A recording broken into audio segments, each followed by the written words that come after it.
Chief election commissioner Rajiv Kumar Lok Sabha इंतखाबात की तैयारियों का जायजा लेने के लिए इलेक्शन कमीशन की टीम के साथ जम्मू कश्मीर के दौरे पर हैं। इन्होंने श्रीनगर में मुख्तलिफ सियासी जमातों से कल मुलाकात की थी। मीटिंग में पीडीपी, नेशनल कॉन्फ्रेंस, बीजेपी और दीगर सियासी जमातों के वफूद ने शिरकत की। सियासी जमातों ने मुत्तफ़िक़ा तौर पर लोकसभा के अलावा असेंबली इंतखाबात कराने का मसला उठाया। पीडीपी के सुहेल बुखारी ने कहा कि नए वोटरों को शामिल किया गया है और उन्हें ये जानने की जरूरत है कि वो कौन हैं और किस किस हलके में कितने शामिल हैं। नेशनल कॉन्फ्रेंस ने वन नेशन वन इलेक्शन को जम्मू कश्मीर से शुरू करने की बात कही। पैंथर्स पार्टी ने इल्जाम लगाया कि उन्हें मुलाकात की इजाजत नहीं दी गई।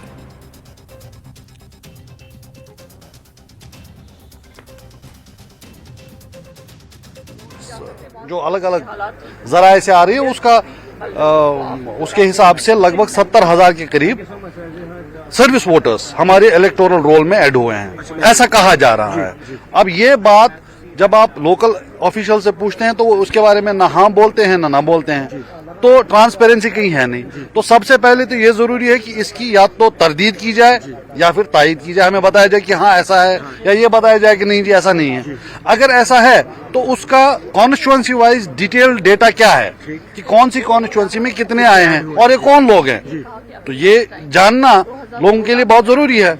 अभी तक इस पे पर्दा रखा गया है, एक तरफ की चुप्पी है, न कोई कंफर्म कर रहा है न कोई डिनाई कर रहा है। तो हमने ये बोला है कि आप बताइए कि क्या ऐसा है या नहीं है। दूसरा, आपको पता है कि जब इलेक्शंस होते हैं तो एक बड़ा अहम एस्पेक्ट होता है कि लेवल प्लेइंग फील्ड।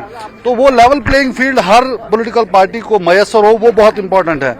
लेकिन यहाँ अनफॉर्चुनेटली अलग अलग हरबे इस्तेमाल करके चंद एक पॉलिटिकल पार्टीज को निशाना बनाया जा रहा है। हम अपनी पार्टी की बात करेंगे तो चाहे वो सिक्योरिटी के मामलात हों, चाहे वो मूवमेंट के मामलात हों, ये सारे मामलात हैं। तो ये हमने उनके सामने रखे हैं। पार्लियामेंट इलेक्शन के साथ साथ असेंबली के इलेक्शन भी होने चाहिए। हमारी जो दलील थी उसमें मल्टीपल रीजंस थे।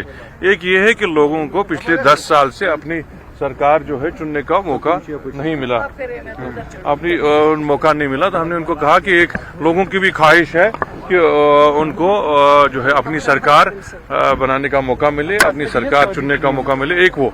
दूसरा हमने कहा ये देखिए यहाँ का टूरिज्म सेक्टर जो है एक बहुत एक वाइब्रेंट जो है सीजन की एक्सपेक्टेशन कर रहा है, और एक ही साल में जब आप 2 इलेक्शन करेंगे तो लाजमी तौर पर ये इकोनॉमिक एक्टिविटी बहुत डिस्टर्ब हो जाएगी।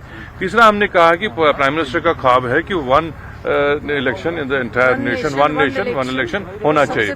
तो वो यहाँ से क्यों ना शुरू करें जाए वो करके। मैंने कहा अगर आप आज इलेक्शन नहीं कराएंगे असेंबली इलेक्शन, लेकिन कल को आपको यात्रा का टाइम होगा जुलाई में, तो उसके बाद आपको शायद नामुमकिन होगा कि यहाँ जम्मू कश्मीर में असेंबली इलेक्शन कराना।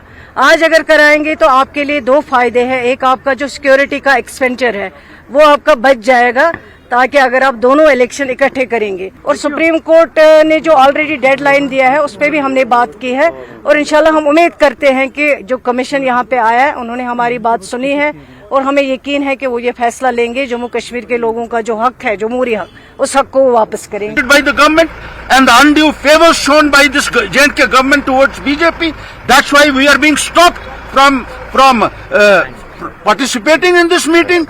The election commission also have to explain this, and this government will also have to explain this.